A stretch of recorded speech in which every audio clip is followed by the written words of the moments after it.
আসসালামু আলাইকুম। দেশ বিদেশ টিভি থেকে হুসেন বলছি। আমার চ্যানেলে সবাইকে স্বাগতম। কোটা আন্দোলন করে বৈষম্য বিরোধী আন্দোলনে যে কয়েকজন নেতা এখন হিরো হয়েছেন তার মধ্যে অন্যতম হচ্ছেন হাসনাত আব্দুল্লাহ। তিনি সবসময় গরম বক্তব্য দেন, তার শরীর টরীরও উঁচা এবং অনেকটা জোর দিয়ে কথা বলেন এবং সবসময় চোখ রাঙান।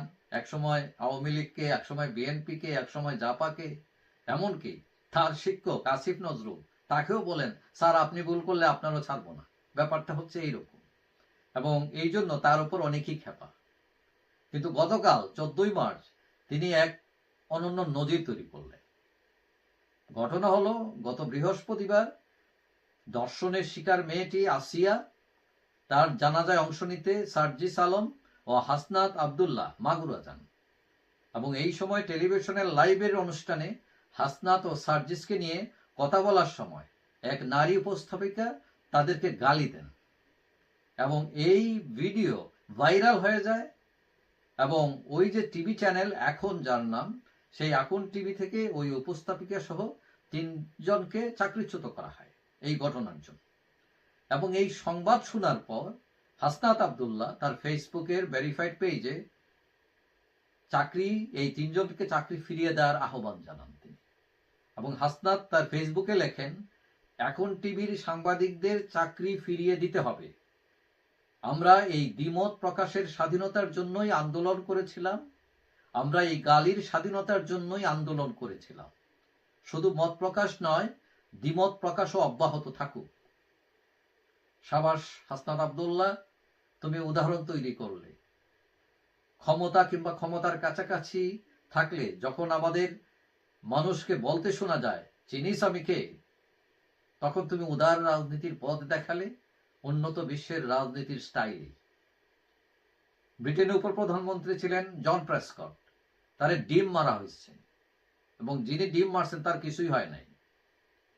এখন মত প্রকাশের যে স্বাধীনতা, এটা গণতন্ত্রের মৌলিক অধিকার, মৌলিক বিষয়। এখন ক্ষমতায় গেলে সবাই খুব ফেরেস্তা হয়ে যান, দাপটশালী হয়ে যান এবং তারা এতই ক্ষমতাশীল যে তারা কোনো সমালোচনা সহ্যই করেন না। তাদের বিরুদ্ধে কিছু বললে তাদেরকে পাকড়াও করেন, জেলে ঢুকান, মারেন, পিটেন, এই অবস্থা। এখন এই যে পচা রাজনীতি, সেটা আমাদের দেশে বন্ধ হোক। মানুষের কথা বলার অধিকার, সমালোচনার অধিকার, এটা এটা আমার সংবিধান দ্বারা স্বীকৃত সেটা। এখন আমাদের দেশের এই বস্তা পচা নেতারা সমালোচনা সহ্যই করেন না, আবার মুখে বড় বড় ডায়লগ দেন গণতন্ত্রের। আবার কেউ তার বিরুদ্ধে বললে, পত্রিকায় লিখলে, তখন আবার গোয়েন্দা সংস্থার লোক পাঠাইয়া তারা আইনা ধুলাই করেন। আসলে এরা হচ্ছে হিপোক্রেট, ভণ্ড। কোনো মানুষই সমালোচনার ঊর্ধ্বে নয়। সো দয়া করে ওই পচা নেতারা হাসনাত আব্দুল্লাহর কাছ থেকে কিছু শিখবেন। তার অন্য সমস্যা থাকতে পারে, কিন্তু এই ক্ষেত্রে সে যথার্থ একটি উদাহরণ তুল্য ঘটনা ঘটিয়েছে এবং এই যে যিনি সমালোচনা করেছেন তার বিরুদ্ধে ব্যবস্থার কথা না বলে তাদেরকে চাকরি ফিরিয়ে দেওয়ার কথা বলেছে এবং বলেছে ওই গালি দেওয়ার স্বাধীনতার জন্যই তারা আন্দোলন করেছিলেন। অনেক সুন্দর কথা।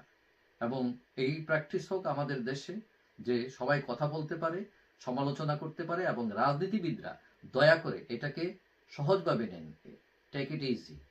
যাই হোক, সবাই ভালো থাকবেন। আশা করি দেখা হবে অন্য কোনো ভিডিওতে ইনশাআল্লাহ। আল্লাহ হাফিজ।